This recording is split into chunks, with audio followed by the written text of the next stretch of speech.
మొత్తం మీరే చేశారు. నేనా? మొత్తం మీరే చేశారు. చాలు నాన్న, చిన్నప్పటి నుండి మీరు చేసిన చాలు. నేను కోల్పోయింది చాలు. ఇంకా వద్దు ప్లీజ్. ఏం కోల్పోయావరా?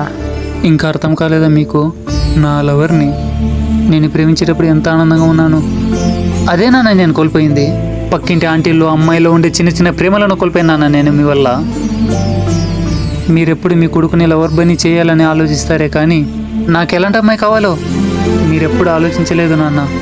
రే, నీకు ఎలాంటి లవర్ కావాలో నేను 1000 సార్లు ఆలోచిస్తాను రా. అవును, 1000 సార్లు వాడికి లవర్ కావాలని ఆలోచిస్తారే తప్ప ఒక్కసారి నా అమ్మాయికి నేను నచ్చుతానా అని ఆలోచించారా నాన్న? నేను అడగకుండానే నాకు లవర్ సెట్ చేసి మీరు సాటిస్ఫైగా ఫీల్ అయ్యారని నాకు తెలుసు. ఆ అమ్మాయికి నేను నచ్చకపోతే ఆ బాధ మీకు తెలీదు, నాకు తెలుసు. అసలు నాతో సిట్టింగ్ వేస్తేనే కదా మీకు తెలిసేది నాకు ఎలాంటి అమ్మాయి కావాలో వద్దు అని తెలిసేది. ఏదైనా ప్రాబ్లం అయితే అమ్మని పిలిచి మాట్లాడతారు. నాతో మాట్లాడినా నా కళ్ళు చూసి చెప్పాను, నాతో ఫ్రెండ్లీగా ఉన్నాను నాన్న.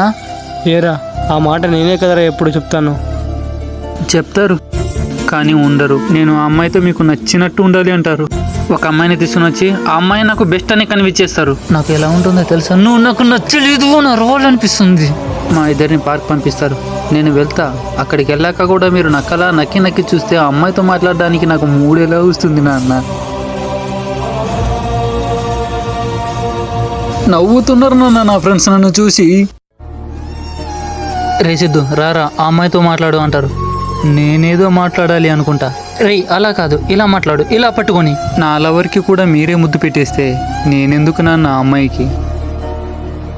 చివరికి నా ముందే మీరిద్దరు సరసాలాడుతుంటే ముద్ద దిగట్లేదు నాన్న.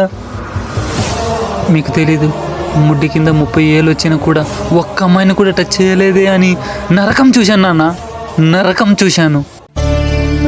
ఫ్రస్ట్రేషన్, కోపం, చిరాకు ఎవరి మీద చూపించాలో ఎలా చూపించాలో తెలియక ఒకరోజు పక్కింటి ఆంటీ మీద అరిచేశా. అప్పటి నుంచి ఆంటీ నాతో మాట్లాడడమే మానేసింది. అసలు నేను ఎందుకు ఇలా ఉన్నానో ఆంటీకి అర్థం కాకపోతే మీకెలా అర్థమవుతుంది నాన్న?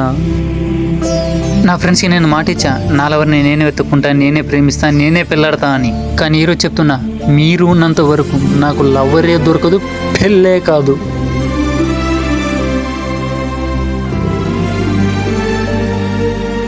ఇప్పుడేం చేయాలి నాన్న? ఆ అమ్మాయిని పెళ్లి చేసుకోవాలి అంతే కదా? చేసుకుంటాను. కానీ ఒకటి చెప్తున్నా, మీరు ఉన్నంత వరకు ఆ అమ్మాయి నాతో ఉంటుంది. మీరు చచ్చాక ఆ అమ్మాయి వేరే వాడితో చెక్కేస్తుంది నాన్న. అలా కాదురా, తను మంచి అమ్మాయి. వచ్చేది ఓ అమ్మాయి నాన్న.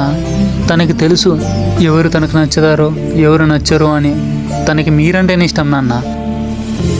ఇప్పటిదాకా తండ్రిగా మీరు గెలిచాను అనుకుంటున్నారు కదా, కానీ అమ్మాయిని కూకడానికి మీరు 24 గంటలు ట్రై చేస్తూనే ఉన్నారు నాన్న.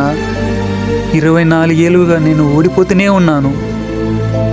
ఇలాగే ఈ అమ్మాయి కూడా నన్ను దేకకుండా ఉంటే ఏందిరా ఈ లైఫ్ అని వెనక్కి తిరిగి చూస్తే, నా కోసం వచ్చిన అమ్మాయిని కూడా మీరే లాక్కుంటే ఇక నేనెందుకు నాన్న? ఇన్నాళ్ళు నేను హ్యాపీగా లేను నాన్న.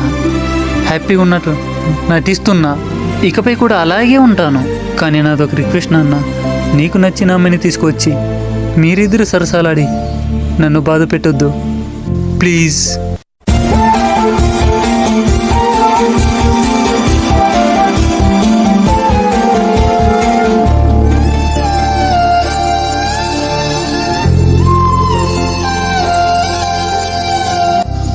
ఇంకొక అమ్మాయిని గెలుపుతారా ప్లీజ్? నువ్వు మారవు నాన్న, నువ్వు మారవు.